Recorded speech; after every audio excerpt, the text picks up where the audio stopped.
Hello student welcome to Lakshmi math point pro channel रे आपण मानक स्वागत। आज आम पढ़ा सिटी एंट्रांस बहुत गुरुत्वपूर्ण क्वेश्चन।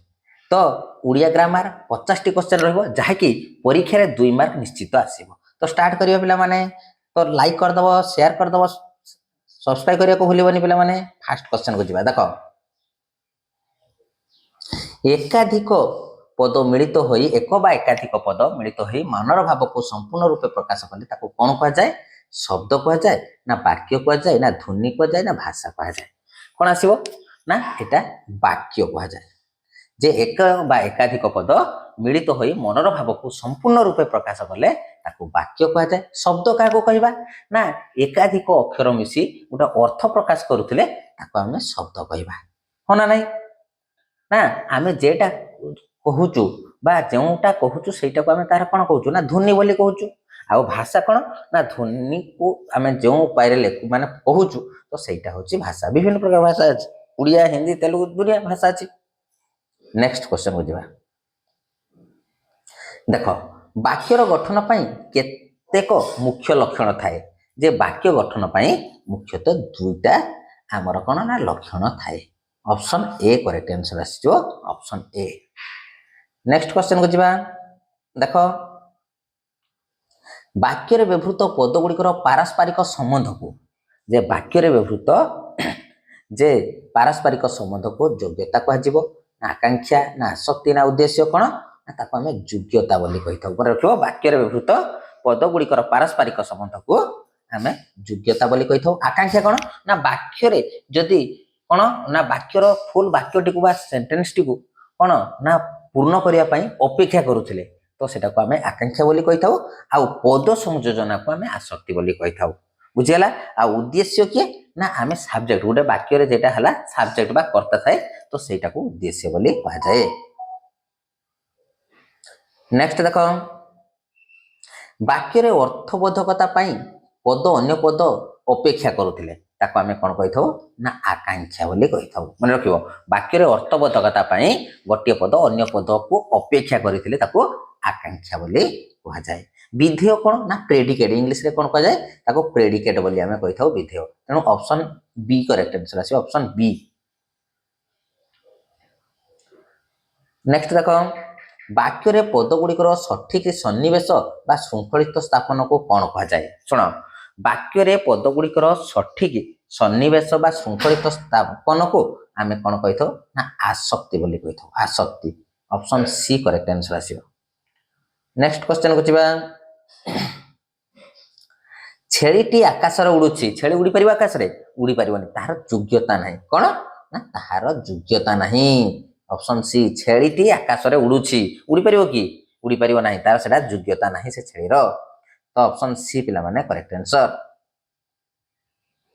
नेक्स्ट देखो। वाक्य रे जेउ अंश रे कहा विषय रे किछि कहा जाए ताको कोन कहा जाए? जहा विषय रे कहा जाए ताको हमें कोन कहिथाउ ना उद्देश्य। आ उद्देश्य जहा करे सेटा को हमें कोन करथाउ ना विधेय बोली कहिथाउ। तो ऑप्शन बी पिला माने करेक्ट आंसर।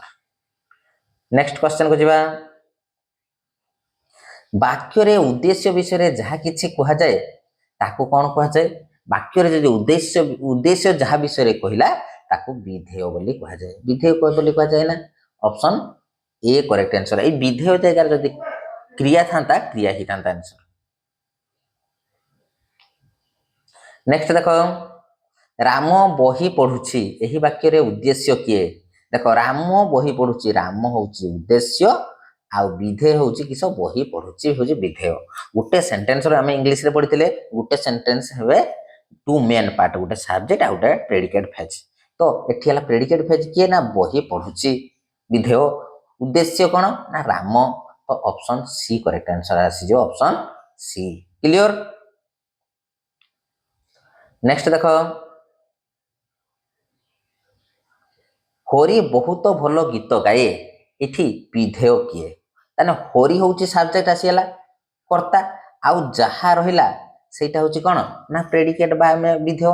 तो बहुत भल गीत गाए होची प्रेडिकेट। ऑप्शन कोन डी करेक्ट आंसर आसी ऑप्शन डी। नेक्स्ट देखो। गठन रीति दृष्टि वाक्य केते प्रकार जे गठन दृष्टि वाक्य होची चारि प्रकार कौन कौन ना सरल वाक्य यौगिक वाक्य जटिल वाक्य आ मिश्र वाक्य तो चारि प्रकार गठन रीति दृष्टि वाक्य केते प्रकार ना चारि प्रकार कौन कौन ना सरल वाक्य यौगिक वाक्य जटिल वाक्य आ मिश्र वाक्य से गुड़िक डिटेल्स पढ़ा या भितर अच्छी। नेक्स्ट देख मात्र गोटे समापिका क्रिया थिबा वाक्य को कौन कह जाए ना जो वाक्य रे गोटे मात्र समापिका क्रिया थाए ताको आमे कौन कहि थाओ ना सरल वाक्य कह जाए ताको कौन ना सरल वाक्य कह जाए। क्लियर जो वाक्य रे गोटे मात्र समापिका क्रिया थाए ताको आमे सरल वाक्य बोली कहि थाओ। नेक्स्ट देख परस्पर निर्भरशील दुई बा ततोधिक सरल वाक्यर संयोग रे क्यों वाक्य गठित होता है जे परस्पर निर्भरशील दुई बा ततोधिक वाक्य संयोग आमे कौन गठन करिथाउ ना आमे ताको यौगिक वाक्य बोली कहिथाउ जे दुईटा सेंटेंस बा दुईटा वाक्य को जुड़ुथुबो तो सेटा को आमे कहउछु कोन ना यौगिक वाक्य बोली आमे कहिथाउ। नेक्स्ट देखो प्रधान वाक्य सहित एक बा एकाधिक अप्रधान वाक्य मिसिले बा आश्रित वाक्य मिसिले मन रख प्रधान वाक्य सहित एकाधिक अप्रधान वाक्य बा आश्रित वाक्य मिसिले ताको क्यों वाक्य कहजिवो ना ताको आमे जटिल वाक्य बोली कहिथाउ जटिल। ऑप्शन सी करेक्ट आंसर आसी ऑप्शन सी।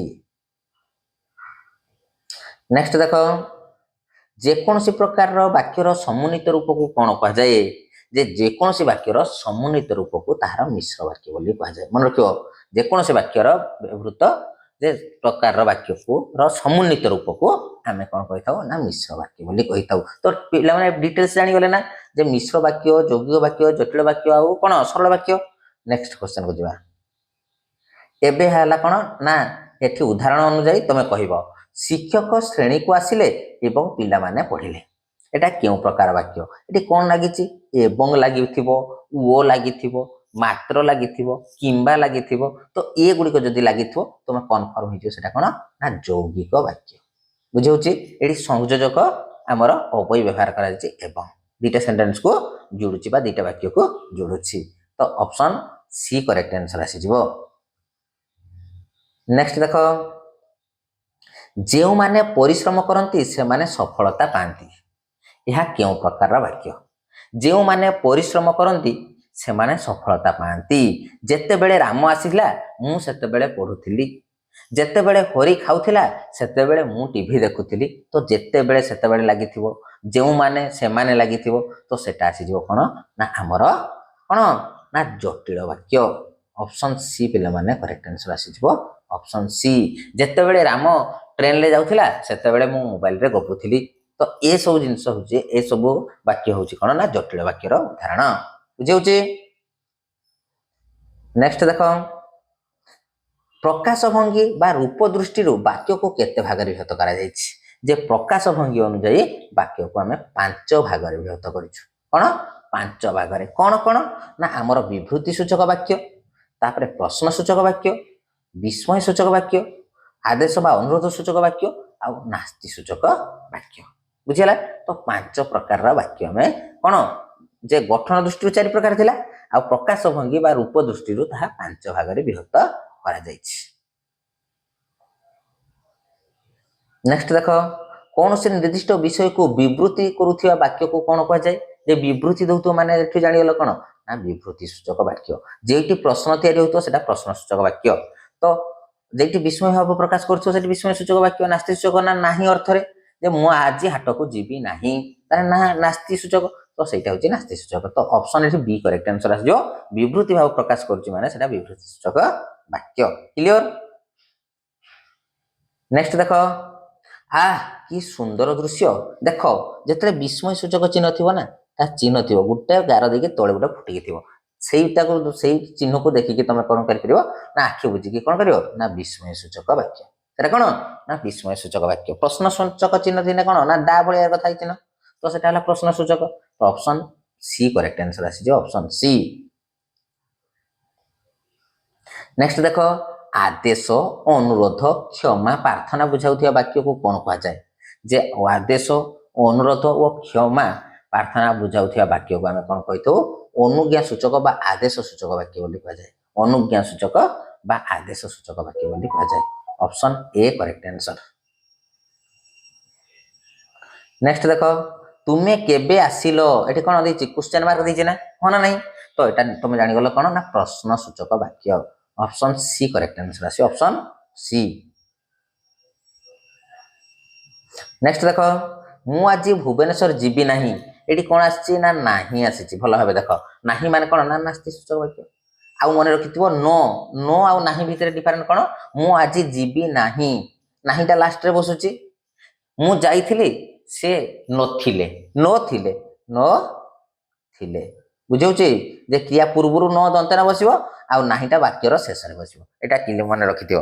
ଦନ୍ତନଟା କ୍ରିୟା ପୂର୍ବରୁ ବସୁଛି କିନ୍ତୁ ନାହିଁଟା ବାକ୍ୟର ଶେଷରେ ବସୁଛି। ନେକ୍ସଟ ଦେଖ, ବାକ୍ୟରେ ସାଧାରଣତଃ କର୍ତ୍ତା ପଦ କେଉଁଠାରେ ବସେ? ଯେ କର୍ତ୍ତା ତ ସବୁବେଳେ କ'ଣ କରିବ ନା ବାକ୍ୟ ଆରମ୍ଭରେ ବସିବ। ବାକ୍ୟ ଆରମ୍ଭରେ ହିଁ ବସେ କର୍ତ୍ତା। ନେକ୍ସଟ ଦେଖ, ବାକ୍ୟରେ ସମାପିକା କ୍ରିୟା ପଦ ସାଧାରଣତଃ କେଉଁଠାରେ ବସେ? ସମାପିକା କ୍ରିୟା ଯୁକ୍ତ ପଦ କେଉଁଠାରେ ବସେ? କେଉଁଠାରେ ବସିବ ନା ତମେ ଜାଣିଛ ଗୋଟେ ସେଣ୍ଟେନ୍ସର ଆମର ଓଡ଼ିଆରେ କ୍ରିୟାଟା କେଉଁଠି ବସେ? ବାକ୍ୟ ଶେଷରେ ବସେ, ବାକ୍ୟ ଶେଷରେ। ଅପସନ୍ ବି କରେକ୍ଟ ଆନ୍ସର ଆସିବ। ନେକ୍ସଟ ଦେଖ, ବାକ୍ୟରେ ସକର୍ମକ କ୍ରିୟା କର୍ମପଦଟି କେଉଁଠାରେ ବସେ? ସେ ସକର୍ମକ, ଯେ ସକର୍ମକ କ୍ରିୟାଟା କ୍ରିୟାପଦ ପୂର୍ବରୁ ବସିବ। ମନେ ରଖିବ ଯେ ବାକ୍ୟରେ ସକର୍ମକ କ୍ରିୟାର କର୍ମପଦଟି କ୍ରିୟାର ପୂର୍ବରୁ ବସିବ। ଅପସନ୍ ବି କରେକ୍ଟ ଆନ୍ସର ଆସିବ, ଅପସନ୍ ବି। ନେକ୍ସଟ ଦେଖ, ଦ୍ୱିକର୍ମକ କ୍ରିୟା ଥିବା ବାକ୍ୟରେ ଗୌଣ କର୍ମ ପରେ କେଉଁ କର୍ମ ବସେ? ଗୌଣ କର୍ମ ପରେ ପିଲାମାନେ କ'ଣ ନା ମୁଖ୍ୟ କର୍ମ ବସିବ। ମନେ ରଖିବ, ଗୌଣ କର୍ମ ପରେ ମୁଖ୍ୟ କର୍ମ ବସେ। Option B correct answer. ଏବେ ଦେଖ, ବାକ୍ୟରେ ସମନ୍ୱିତ ପଦ ସାଧାରଣତଃ ସମ୍ବୋଧିତ ପଦ, ବାକ୍ୟର ସମ୍ବୋଧନ ପଦ କେଉଁଠାରେ ବସେ? ବାକ୍ୟ ଆରମ୍ଭରେ ବି ବସି ହେବ ବା ବାକ୍ୟ ଶେଷରେ ମଧ୍ୟ ବସି ହେବ। ତ ଅପସନ୍ ଏ କରେକ୍ଟ ଆନ୍ସର ଆସିଯିବ। ହେ ଭଗବାନ ମୋତେ ସାହାଯ୍ୟ କର। এটা হে ভগবান କାରଣ ନା ସମ୍ବୋଧନ କରାହେଲା ପ୍ରଥମ ବାକ୍ୟର ଆରମ୍ଭରେ ବସା ହେଲା। ମୋତେ ସାହାଯ୍ୟ କରନ୍ତୁ ପ୍ରଭୁ, ପ୍ରଭୁଟା କିଛି ହେଉଛି ଶେଷରେ ବସୁଛି। ତ ସମ୍ବୋଧନ ପଦ କୋଉଠି? ବାକ୍ୟ ଆରମ୍ଭରେ ବି ବସି ହେବ, ବାକ୍ୟ ଶେଷରେ ବି ବସି ହେବ। Option A correct answer. Next ଦେଖ, ବାକ୍ୟରେ ବିଶେଷଣ ପଦ ବିଶେଷ୍ୟ ପଦର କେଉଁଠାରେ ବସେ? କୋଉଠି ବସିବ? ବାକ୍ୟରେ ବିଶେଷଣ ପଦ ବିଶେଷ୍ୟ ପଦର କୋଉଠି ବସିବ ନା ବିଶେଷ୍ୟ ପଦ ପୂର୍ବରୁ ହିଁ ବସିଥାଏ ବାକ୍ୟରେ। ଅପସନ୍ ବି କରେକ୍ଟ ଆନ୍ସର ଆସିବ, ଅପସନ୍ ବି। ନେକ୍ସଟ ଦେଖ, ଉତ୍କଳମଣି ଗୋପବନ୍ଧୁ ଉତ୍କଳର ମଣି ଥିଲେ, ଏଠାରେ ଉତ୍କଳମଣି କେଉଁ ପ୍ରକାର ପଦ? ଉଦ୍ଦେଶ୍ୟ, ବିଧେୟ ବିଶେଷଣ, କ୍ରିୟା ବିଶେଷଣ ନା ସମଧ ପଦ? କ'ଣ ଆସିବ ନା ବିଧେୟ ବିଶେଷଣ। ମନେ ରଖିବ, ବିଧେୟ ବିଶେଷଣ। ଅପସନ୍ ବି କରେକ୍ଟ ଆନ୍ସର ଆସିବ। ଗୋପବନ୍ଧୁ ଉତ୍କଳର ମଣି ଥିଲେ, ତ ବିଧେୟ ବିଶେଷଣ ବୋଲି ଆମେ ତାକୁ କହିଥାଉ। ନେକ୍ସଟ ଦେଖ, ବାକ୍ୟରେ ଅଧିକରଣ କାରକ ସାଧାରଣତଃ କେଉଁଠାରେ ବସେ? ବାକ୍ୟରେ ଅଧିକରଣ କାରକଟା କେଉଁଠାରେ ବସେ? ଯେ ବାକ୍ୟ ଆରମ୍ଭରେ ହିଁ ଆମେ କ'ଣ କରୁ ନା ଅଧିକରଣ କାରକଟାକୁ ବସିଥାଉ। ମନେ ରଖିବ, ବାକ୍ୟ ଆରମ୍ଭରେ ବସେ। Option B correct answer. Next ଦେଖ, ବାକ୍ୟରେ ଦୁଇଟି ପଦକୁ ଯୋଡ଼ିବା ପାଇଁ ବ୍ୟବହୃତ ଓ ଏବଂ କିନ୍ତୁ ଏଗୁଡ଼ିକୁ କ'ଣ କୁହାଯାଏ? ଓ ଏବଂ କିନ୍ତୁ ଏଗୁଡ଼ିକୁ ଆମେ ସଂଯୋଜକ ଅବ୍ୟୟ ବୋଲି କହିଥାଉ। କ'ଣ ନା ସଂଯୋଜକ ଅବ୍ୟୟ। ଅବ୍ୟୟ କାହାକୁ କୁହାଯାଏ ନା ସେଣ୍ଟେନ୍ସରେ ବା ବାକ୍ୟରେ ଯେଟାକୁ ବ୍ୟୟ କରି ହେବନି ବା ତାକୁ ବାଦ ଦେଇ ହେବ ନାହିଁ, ତାକୁ ଆମେ କ'ଣ କହିଥାଉ ନା ଆମେ ଅବ୍ୟୟ ବୋଲି କହିଥାଉ, ଅବ୍ୟୟ। ନେକ୍ସଟ ଦେଖ, ସେ ପାଠ ପଢ଼ିଲା ସିନା ପରୀକ୍ଷା ଦେଲା ନାହିଁ, ଏଠାରେ ସିନା କେଉଁ ଅର୍ଥରେ ବ୍ୟବହାର କରାଯାଇଛି? କ'ଣ ନା ଏଟା ବିୟୋଗ ବା ସଂକୋଚନ ଅର୍ଥରେ, ବିଯୋଗ, ବିୟୋଗ ଅର୍ଥରେ ବା ବିଯୋଗ ଅର୍ଥରେ। ନେକ୍ସଟ ଦେଖ, ବାକ୍ୟରେ ନାସ୍ତି ସୂଚକ ନାହିଁ ପଦ ସାଧାରଣତଃ କେଉଁଠି ବସିବ? ନାହିଁ କହିଦେଇଥିଲି, ନାହିଁ ହେଲା କ'ଣ ନା କ୍ରିୟା ପରେ ବସିବ, କ୍ରିୟା ପରେ ବସିବ। Option B correct answer. जदि न था ना वाक्य पूर्व आमर कौन क्रिया पूर्वर बसी था। देख जदि वर्षा हुए तेबे चाष भल हो एटा क्यों प्रकार वाक्य शुण जदि वर्षा हुए तेबे चाष भल हो एटा सरल वाक्य ना यौगिक वाक्य ना जटिल वाक्य ना विस्मय सूचक वाक्य कौन एटा आसीज जटिल वाक्य। जदि वर्षा हुए जदि तेबे थो जितेबले सेतेबले थोला तो युड़िक देखिए माने कौन ना जटिल वाक्य ही मार ऑप्शन सी पिला माने करेक्ट आंसर। नेक्स्ट देख वाक्यर संक्षेपीकरण क्या कहुए वाक्य परिवर्तन हम ना वाक्य संकोचन हम ना वाक्य प्रसारण हम ना पद विन्यास हम कौन ना वाक्य को संकोचन कले कंप्रेसड कर आने वाक्य को तो सहीटा को वाक्य संक्षेपण बोली आम कही था। नेक्स्ट देख जार शत्रु जन्मी नहीं ताकू कौन कह ना एक पदर प्रकाश कले ना अजात शत्रु मन रख जार शत्रु जन्मी नहीं ताकू आम अजात शत्रु बोली कही था। Option B correct answer. Next देख दयाकोरी शांत रुहतु यह क्यों प्रकार वाक्य दयाकोरी शांत रुहतु ताने एठी कौन कराउची ना अनुरोध कराउची ना अनुरोध कराउची रिक्वेस्ट तो एठी अनुरोध सूचक वाक्य option B correct answer आसियो। Next देख बापा आसिले एवं आमे बजार गलु यह क्यों प्रकार वाक्य बापा कही वाक्य सरल वाक्य परिणत कले कौन हम बापा आसबार आम कौन बजार गलु बापा आसबार आम बजार गलु ऑप्शन बी करेक्ट आंसर आसीज कौन ऑप्शन बी। नेक्स्ट देख वाक्य गुरुत्वारोप हि पद केउठारे बसे हि पदटा कौटी बसब ना संबंधित पद पर मन रख हि पदटा आमर संबंधित पद पर बसे option A correct answer. Next देख रावण को राम वध कले यही वाक्य कर्मपद केउटा रावण को राम वध कले तो केउटा आसब रावण को ना किए वध कले ना राम तो राम हूँ कर्ता रावण हूँ रावण को हूँ कौन ना यहाँ हूँ कर्मपद। नेक्स्ट देख हरि बही पढ़ुची एठारे पढ़ुची एटा कौन ना गोटे आमर समापिका क्रिया हरि बही पढ़ुची पढ़वाटा हूँ कौन ना समापिका क्रिया option B correct answer. Next देख घर को जाई मु भात खाइबी एठारे जाई क्यों प्रकार क्रिया एटा हूँ कौन ना समाप्ति होइनी तो असमापिका क्रिया option B correct answer आसियो। Next देख काली परीक्षा फल प्रकाश पाइब यह क्यों प्रकार वाक्य काली कौन हम ना परीक्षा फल प्रकाश पाइब तो यहाँ है कौन ना विभूति सूचक भी आउ सरल वाक्य भी तो ऑप्शन ए करेक्ट आंसर आसीज एटा सरल वाक्य भी आउ विभूति सूचक वाक्य।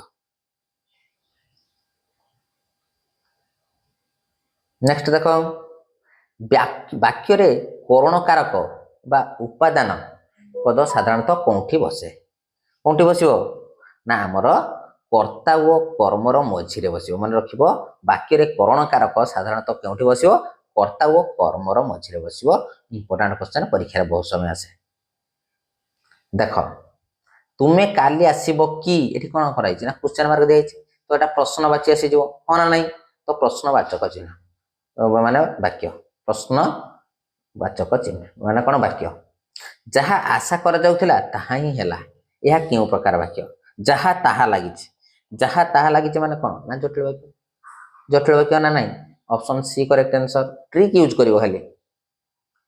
नेक्स्ट देख वाक्यर उद्देश्यर प्रसारक केउठारे बसे वाक्यर उद्देश्यर प्रसारक उद्देश्य पूर्व ही बसिबो तो ऑप्शन ए पिला माने करेक्ट आंसर।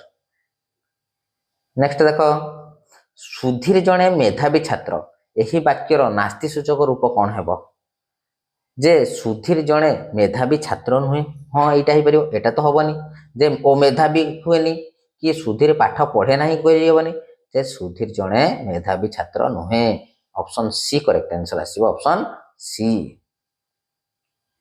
नेक्स्ट देख बा बा बा କି ସୁନ୍ଦର ଗୀତ।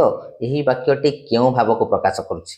କ୍ରୋଧ ଭାବ ନା ଆନନ୍ଦ ବା ବିସ୍ମୟ ଭାବ ନା ଦୁଃଖ ଭାବ ନା ଭୟ ଭାବ? ତ ପିଲାମାନେ 50 ନମ୍ବର କ୍ୱେଶ୍ଚନକୁ ମୋତେ କମେଣ୍ଟରେ ଜଣାଇବ ତାହାର ଆନ୍ସରଟା କେମିତି ଆସିବ। ତ ଏଇଭଳିଆ ଭିଡ଼ିଓ ଦେଖିବା ପାଇଁ ଆମ channel Lakshmi math point pro ଚ୍ୟାନେଲକୁ ସବସ୍କ୍ରାଇବ୍ କରନ୍ତୁ ଏବଂ ପ୍ରତ୍ୟେକ ଦିନ ରାତି 9:30ରେ ଲାଇଭ୍ କ୍ଲାସରେ ଜଏନ୍ ହୁଅନ୍ତୁ। ଜୟ ଜଗନ୍ନାଥ ପିଲାମାନେ, ଜୟ ଜଗନ୍ନାଥ।